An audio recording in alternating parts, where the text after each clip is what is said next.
In December 2022, while missiles were still falling on Kyiv, a private jet landed in Washington, D.C.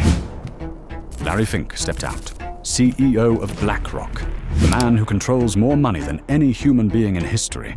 $10 trillion in assets under management, more than the GDP of every country on Earth, except the United States and China. He was not there to donate. He was not there to help. He was there to make a deal. Within days, Zelensky announced it publicly. BlackRock, the world's largest asset manager, would coordinate the reconstruction of Ukraine, an $800 billion opportunity. Infrastructure, energy, critical minerals, agricultural land, the most fertile soil on Earth, sitting in a war zone, about to be rebuilt with private capital. And private capital always wants something in return. The official story is that this is capitalism doing what capitalism does, mobilizing money to rebuild a destroyed country. Everyone wins. But who really wins? What does Ukraine actually give up? And why did BlackRock quietly walk away, before quietly coming back? This is the story behind the story, and it is more complicated than anyone is telling you. Chapter 1. The scale of destruction. To understand the opportunity, you first need to understand the destruction. Ukraine's reconstruction needs are staggering.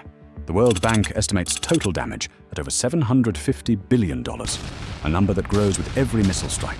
Roads, bridges, power stations, hospitals, apartment blocks, industrial facilities, an entire modern economy systematically dismantled. Ukraine's GDP before the war was roughly $200 billion per year. The reconstruction need is nearly 4 times the entire pre-war economy. Traditional reconstruction financing cannot come close to filling that gap. The EU has committed roughly $50 billion. The US has provided over $60 billion in military and economic aid. Combined, that covers less than 20% of estimated needs. The math is brutal and simple. If Ukraine is going to be rebuilt, private capital has to do most of the work. And private capital does not work for free. Chapter 2. BlackRock's play.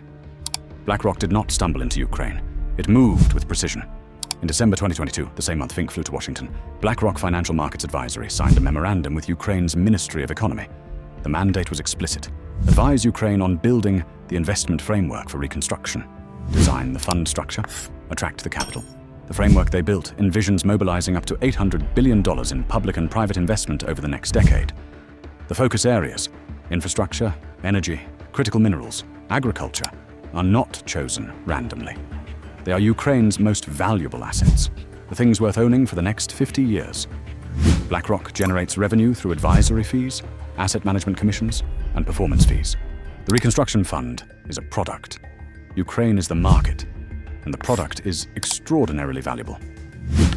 But then something unexpected happened. In January 2025, BlackRock quietly stopped actively engaging investors in the Ukraine Fund. Lack of interest, political uncertainty. Trump's return to power had changed the calculus. The deal was dead. Until January 2026, when US Special Envoy Steve Witkoff announced in Paris that Ukraine's economic prosperity agreement involving BlackRock was nearing its final stages, describing it as unprecedented for a country emerging from a conflict of this magnitude. BlackRock was back, and this time, the deal was almost done. Chapter 3. What Ukraine gives up here is where the story gets complicated, and where the official narrative starts to break down. Reconstruction investment is not a gift, it is a transaction, and the terms of that transaction are not being discussed in press conferences.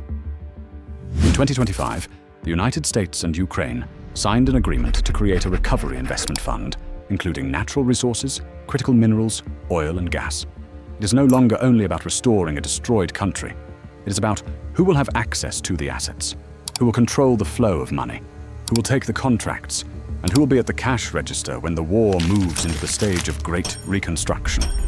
Ukraine has extraordinary natural resources, some of the largest reserves of lithium, titanium, manganese, and rare earth minerals in Europe.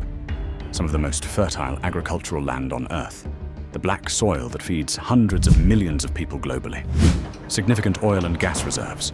These are not abstract assets. They are the collateral for reconstruction financing. Long-term concessions, giving foreign companies the right to extract and profit from Ukrainian resources for decades, are part of the deal. The question that nobody in the official narrative is asking is simple. When Ukraine is finally rebuilt, who owns it? Chapter 4. The historical parallel. This story has happened before, and the outcomes were not always good for the country being rebuilt. After the Second World War, the Marshall Plan rebuilt Western Europe. The US provided $13 billion in grants, no repayment required. The goal was explicitly political: prevent the spread of communism by creating prosperous democracies. The terms were generous because American strategic interests aligned with European prosperity. After the 2003 Iraq invasion, Reconstruction contracts worth over $138 billion were awarded, predominantly to American companies: Halliburton, Bechtel, DynCorp. Iraq's oil revenues were used to pay for reconstruction, but largely benefited foreign contractors. The country's infrastructure remained deeply damaged decades later. The reconstruction enriched the contractors far more than it rebuilt Iraq. After the 1990s financial crises in Asia and Latin America, IMF bailouts came with structural adjustment conditions: privatize state assets, open markets to foreign capital, cut social spending. The countries recovered, but the terms of recovery transferred significant economic sovereignty to international creditors. Ukraine is not Iraq. The situation is genuinely different. But the historical pattern is worth understanding. When a country desperately needs reconstruction capital, the terms extracted by the providers of that capital tend to reflect the desperation of the recipient, not the generosity of the lender. Chapter 5. The propaganda dimension. There is one more layer to this story, and it matters.